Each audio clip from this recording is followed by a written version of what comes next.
Hey there, and thank you for joining me for another of the workshops about the University Honors Program's junior level curriculum. Um, I'm This is the third and final of the three, and we're going to be talking today about project-based learning and problem-based learning.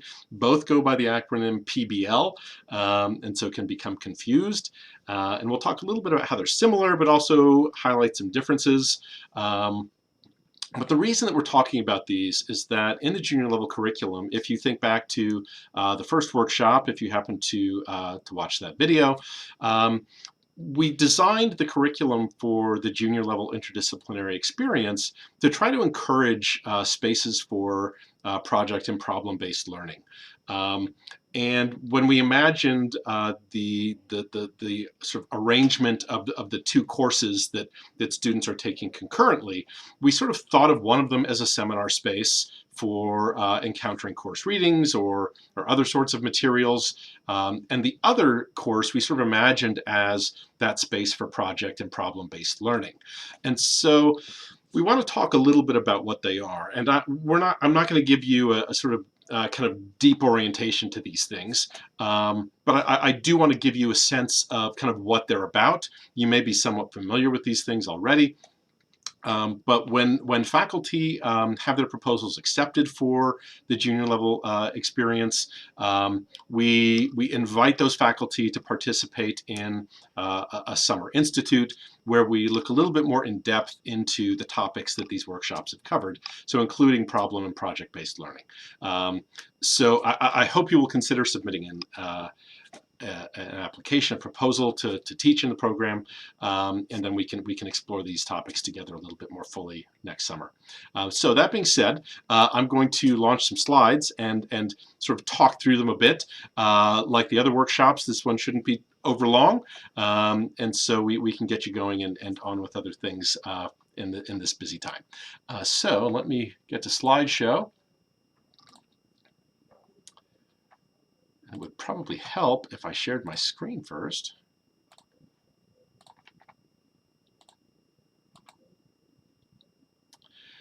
Okay, so theoretically, you are looking at my title slide that says the University Honors Program's Junior Level Interdisciplinary Experience, Project and Problem-Based Learning. So a few things that I want to do in this workshop. One, I want to talk about definitions of these two pedagogies. And you'll find that there's ways in which they cross over and are very similar to one another. And we'll talk about that a little bit. But there's also some distinctive differences. Then we'll talk about some of the benefits of these two approaches, and then I want to give you some examples of how these have been implemented in some of the junior level interdisciplinary experience courses from our first cycle over the last 3 years. And they might give you a sense of what different faculty pairs have worked on. So to begin,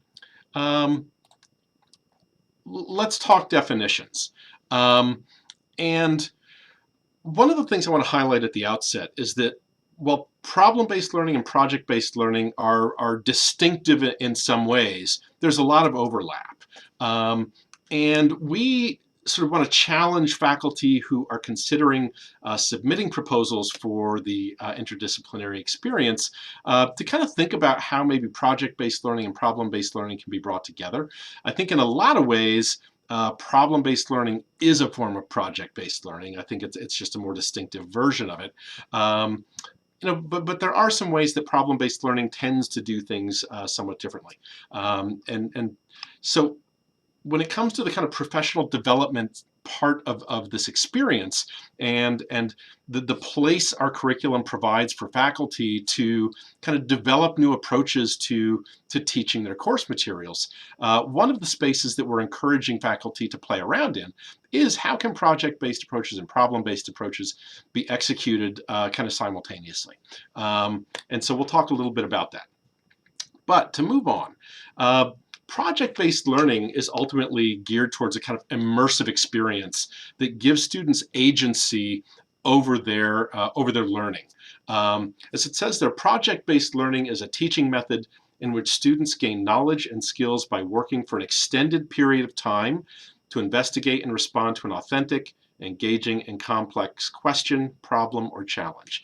And as an aside, I'll point out problem is there, kind of signaling what I alluded to prior, that problem-based learning might be a sort of version of project-based learning, but not all project-based learning examples are necessarily problem-oriented, right?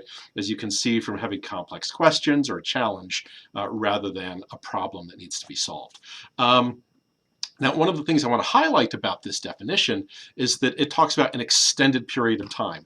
Project-based learning is sort of geared around this notion that students be given an opportunity to kind of manage a project over a longer period of time in which they are applying different aspects of their learning in order to accomplish some shared goal, right? And so it tends to be collaborative. And it's one of the benefits that we'll see momentarily is that working over a long period of time does develop a kind of longer term investment. It kind of deepens learning over a longer time, and it also does help develop this sort of project management aspect of it. Now, we might also want to think about project-based learning as being an approach that encourages higher order thinking. You know, if you've done any sort of reading in pedagogy, in teaching, you know that kind of higher order thinking is something that is really being encouraged, but it's one of the areas that some research indicates faculty have the most trouble sort of finding ways to get students to work. And so project-based learning provides an opportunity to do that. Right? It's really going to emphasize critical thinking. As I've already said, it pushes collaboration and it encourages students to find ways of working productively together. That is going to really emphasize the importance of communication and thinking critically about communication. And related to that communication piece is that project-based learning always emphasizes a sort of culminating experience in which the project is presented in some kind of a public setting, right? And so it's another opportunity to think critically about communication. And finally, transfer of knowledge is something that's being encouraged by project-based learning. Again, there's research that suggests that transferring knowledge from one context into another is one of the hardest things for students to do. And with project-based learning, students have a kind of seminar experience where they're introduced to materials, but then they're asked to use those materials in a new way, right? And so it can help encourage practice of transfer of knowledge. Now, if we take a look at problem-based learning is really oriented around a kind of solutions-seeking process and kind of setting students up with a challenge that they need to solve, right? And so as it says there, problem-based learning is a student-centered approach in which students learn about a subject by working in groups to solve an open-ended problem. This problem is what drives the motivation and the learning. And so what we're emphasizing here is this sense that there's this open-ended problem, as it says there, that students have to try to find some solution to, right? That and these problems, I think the challenge is, how do you define the problem within your disciplinary space? And then how do you think about the problem when you're bringing multiple disciplines together? That can be another part of this challenge. And so the key here is open-ended, right? Project-based learning, as we'll see in a moment, tends to be a little less open-ended, whereas problem-based learning is really about giving students a great deal of autonomy to try to move in directions that make sense to them in relation to how they understand the problem. And so again, similar to project-based learning, it promotes student autonomy and agency at the same time that it encourages them to sort of work towards deeper learning through kind of deep engagement in the subject matter. Now, it's also a form of learning that, as I put on the left side of the slide here, that encourages the construction of knowledge, right? Rather than the reception of knowledge or sort of going through a process of reading and then just applying that, right? That Problem-based requires research. It requires exploration. It requires the accumulation of knowledge. And students have to try to determine what it is they need to know, right? And so that agency is being extended to the point of asking them to think about what kinds of information, what kinds of concepts they need to go out and locate in order to construct their own knowledge base and their own understanding of the problem and the different things that that problem might be contingent on. And so what we get then is, as this bullet list says, we get self-directed learning, where students are strategizing about what they need to know and determining how to go find it, right? So that leads us to research and information literacy, where they are responsible for going out and conducting the research that enables them to better understand the problem and enable them to sort of define their approach. And finally, problem-based learning leans in towards application of learning to real-world challenges. I've read some scholarship that suggests that project-based learning is much more oriented to real-world challenges, and problem-based learning, while it may incline in that direction, may not incline quite so heavily as project-based learning. From that, I think that my conclusion is that both project and problem-based learning are trying to engage students in thinking critically about meaningful questions and meaningful problems that they need to take action towards answering or solving, and that those challenges and problems are perhaps best rooted in some kind of sense of real-world context.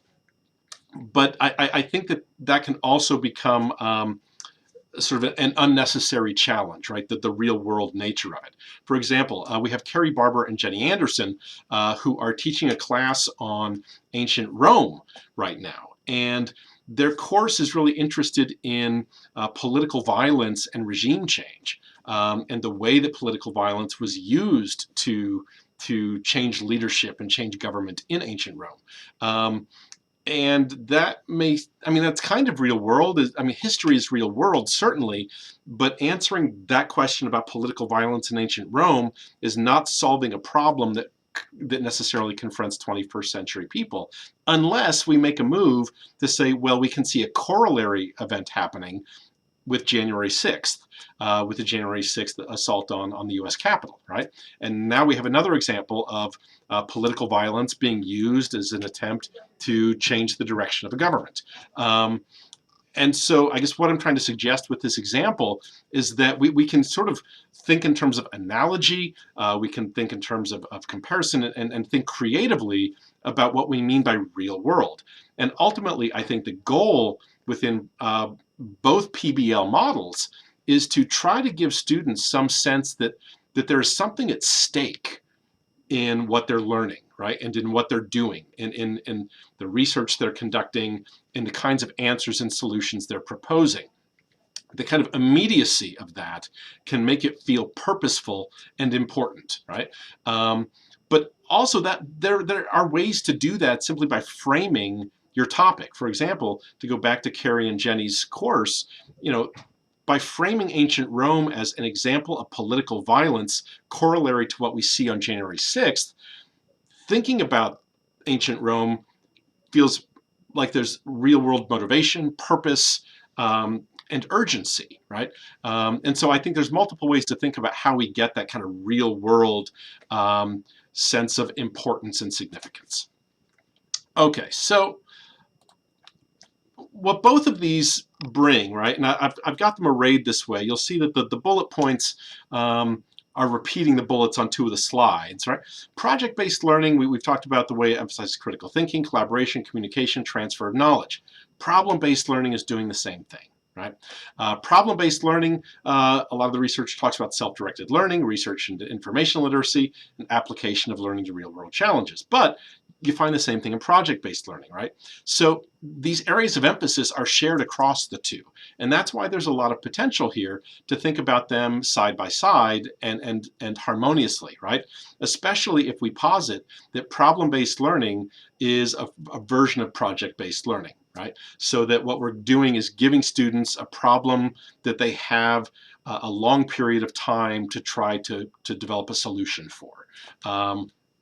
And that's really what the junior level interdisciplinary experience in the honors program is hoping that we see in proposals. Is these sort of activities that are hands-on, that give students agency, that invite them to collaborate, to sort of work with higher order thinking in an effort to achieve something that they are kind of playing a direct role in building, right? Now, let's think a little bit about the differences between the two. Project-based learning tends to be an approach in which goals are largely set by the instructor, which inherently reduces student autonomy. And it's also something that encourages within that sort of constrained space authentic tasks, right, and real-world problems, just like we were talking about problem-based learning, right? But it's the relationship between those first two bullets that I want to highlight here, right? If the teacher is kind of setting the parameters much more strictly, typically, than in problem-based learning, even if it's still about those kind of real-world problems and authentic tasks, right? And project-based learning explores real-world problems and finds answers through the completion of a project, right? And this is going to be akin to problem-based learning, but again, it's within those constraints that faculty are putting around the project. Now, problem-based learning, students, as it says there, share the outcomes and jointly set the learning goals and outcomes with the teacher. So this tends to increase student agency, makes them a full partner in defining what the project or the problem-based approach is going to accomplish, and gives them a greater stake in what they're working on, right? And it will use scenarios and cases that are perhaps less related to real life. Again, I think that this is a blurry line, and when you start researching problem-based learning and project-based learning, this is a place of kind of slippage where both get it, these are attributed to both areas, right? And then finally, problem-based learning, and I really like this, empowers learners to conduct research, integrate theory and practice, and apply knowledge and skills to develop a viable solution to a defined problem, okay? And so one way to think about this difference between the two is that project-based learning isn't necessarily attempting to solve a problem, right? Project-based learning, as a more general category, is giving students a large-scale, long-term project with some clearly defined goals that they are going to accomplish, okay? Within problem-based learning, students are really there to try to co-define the goals, and to then explore ways of attaining those goals, okay? Now, benefits of these two, especially if we think about them as being so similar, and again, problem-based perhaps being a part of project-based learning, we see an emphasis in student agency and learning, and I think this is really important for us. In the honors program, all upperclassmen are required to complete a research project, most often in their major, but sometimes sort of veering outside their majors. Now, those projects always have a faculty mentor, but they're really dependent upon students taking ownership and kind of self-directing their projects. That requires agency. And so the junior level interdisciplinary experience becomes a space in which students develop experience with having that kind of autonomy and agency. Now, they're working collaboratively in the junior level courses, but it gives them an opportunity to kind of practice the skills required to manage a project over a long period of time, right? That's why this is so important for us as an honors program. Next, deeper engagement in material is a result of both of these strategies, right? Students immerse themselves in the content in order to develop solutions to problems, in order to develop and execute projects, And again, because it tends to feel so purposeful, right? There's a real world, and again, I'm going to use scare quotes for that. There's a real world problem to be solved. Students are inclined to invest into it more deeply, right? And the idea is that they begin to internalize course materials more than they would otherwise, right? Because they are being asked to really tap into those materials and deploy them in the execution of their projects or the solutions they're developing. These are also terrific ways to integrate approaches to learning, right? So if we think back to the last couple of workshops, these are interdisciplinary, and they're interdisciplinary across the kind of broad GE categories. So that if we have a faculty member in natural sciences and a faculty member in the humanities, we're trying to help students explore ways of bringing those approaches together. And offering students a complex problem that they have to solve is one way to do that, right? Because complex problems require complex solutions. And so that is often going to involve them in drawing on those different areas of learning in ways that kind of synthesize them and deploy them in complementary ways in order to solve the problem. Now, because these are, again, hopefully kind of longer term projects, whether you're using project-based or problem-based, it also gives students an opportunity to engage in project management, right? And think about how they timeline things, how they set benchmark goals, and how they can carry a project through over a long period of time. Now, maybe we should pause a moment and sort of ask the question, well, how long is long term with these projects, right? We have a 16-week semester if we're including the exam week. It doesn't mean that students have to be engaged in a 16-week long project. Faculty working in the program have the latitude to define long term however they choose to within that space. We would hope that it's several weeks at the very least. But we've had faculty, spend half a semester. We've had students or faculty sort of divine projects that are really executed in a 3-week period, right? So there's a range there, and so you've got flexibility to think about what that might look like. Now, the next bullet I've got there, I'm not sure I love this phrase, but we'll go with it for now. Collaborative role integration. Now, what I was thinking about here is that since these projects are collaborative, this becomes an opportunity for students to think about the kinds of roles that are necessary to advance a long-term collaborative project. And so students can try to define what those roles are within their teams, and think about how you integrate those roles into the coherent whole in order to achieve the goals of the team. And so this requires a little bit of coaching from faculty to help them think in a kind of metacognitive way about what kinds of roles are necessary in order to execute a collaborative, large-scale, long-term project. And how does each individual contribute something unique in ways that help the team arrive at their ultimate goal? Now, the final one there is encouragement of reflection on process. One of the things that emerges out of a lot of the literature on project and problem-based learning is that it's most effective when students are given opportunities to reflect on the kinds of things they're doing, right? And we'll go back to that term metacognitive.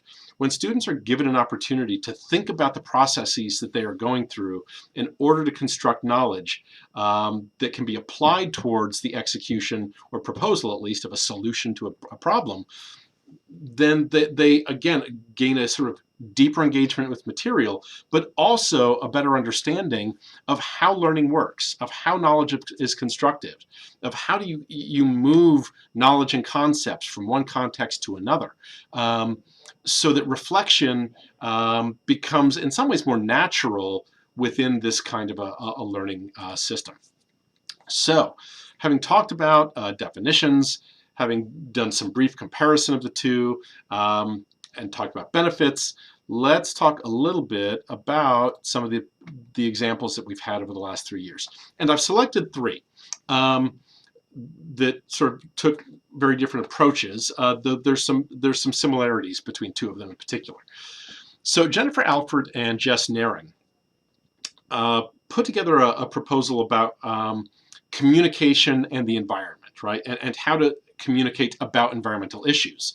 And the project that they proposed was to try to think about a campus issue as it relates to environmentalism, and to have students work in teams in order to think about the life cycle of a product, right?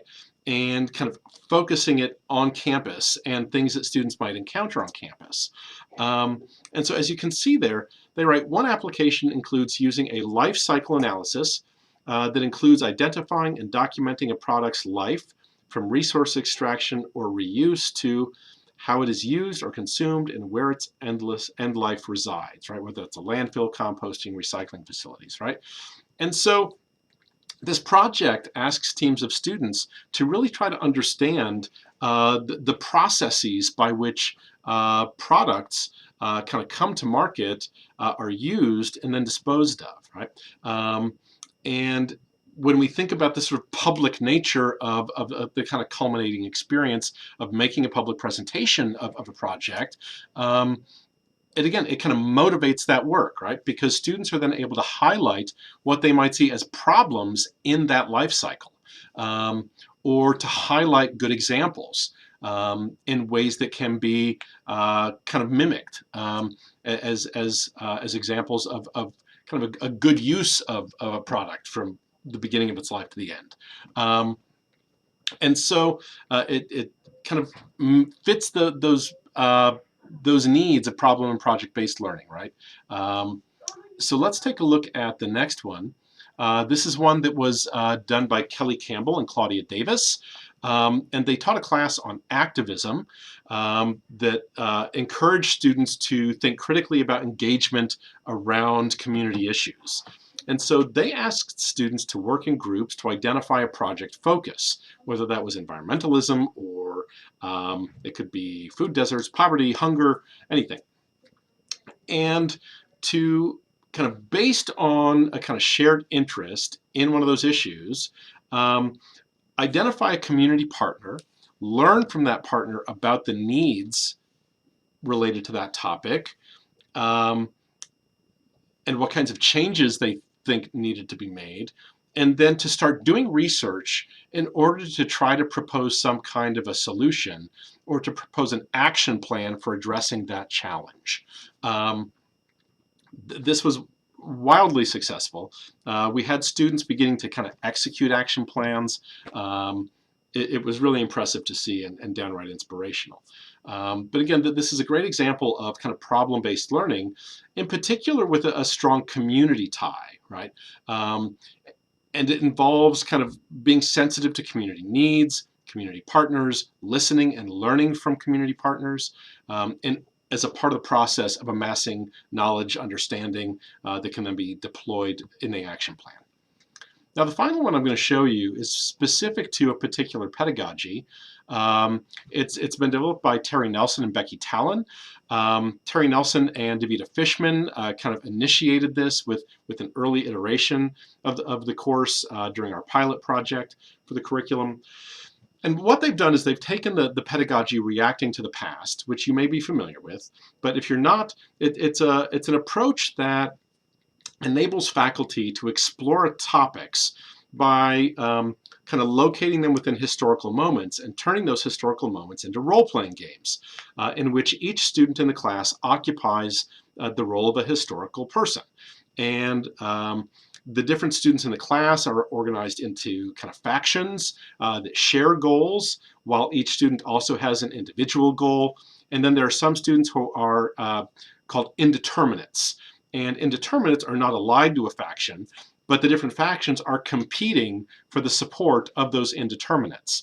And oftentimes the history plays out differently in the role-playing game than it does in sort of the actual historical event. But the pedagogy has been demonstrated to encourage deep immersion into subject matter, to promote conversancy with core concepts, to apply those concepts in various ways. And what Terry and Becky have done is, and with Davida again, is to challenge students to take the theme of the course and to identify another historical moment, and they've encouraged students to work in sort of a more immediate historical context, to develop their own reacting to the past game, right? And as you can see there, it involves choosing the topic, the historical event or moment, providing role sheets for the students, that, as it says, includes a biography, establishing core beliefs and values, which is very much about the prevailing concepts and ideologies that are operating at the given moment, and to sort of define what winning looks like, right? What are the victory objectives, as it says there? And so here, students are being encouraged to apply the learning that they've developed by playing other games throughout the semester, to begin thinking critically about a historical moment, to begin thinking about the ideologies that were prevailing at the time, to start thinking critically about how to help other students grasp those ideas through biography, and sort of how to construct a sequence of classroom activities that help all of that come together in a way that creates a coherent whole, right? So we have project-based learning here. There's problems to be solved, certainly, insofar as they're pedagogical problems. How do you put together those activities to promote student learning? And yet, within the reacting to the past framework, it's a very different approach than the other two we saw. So, that wraps up the three examples, and again, those are just three. We've got others that we can talk to you about. We can connect you with faculty who have taught these courses and developed programs and projects within them. But for now, what I want to do is invite you to ask questions. And while this is a video recording, if you email us at honors@csusb.edu, again, that's honors@csusb.edu, any questions you have, we can work on providing answers. I also want to throw out there that invitation too, that if you're interested in putting together a proposal, but you're not quite sure who on campus you might work with, let us know who you are, your department, your research and teaching interests, and we will start researching potential partners for you. We're happy to do that, and you can send an email with that information to the same email address, and we'd be happy to help you out. So I'm going to wrap up there. I want to thank you for taking time to watch this workshop video, and invite you to submit a proposal for our next cycle. Thank you very much, and have a great day.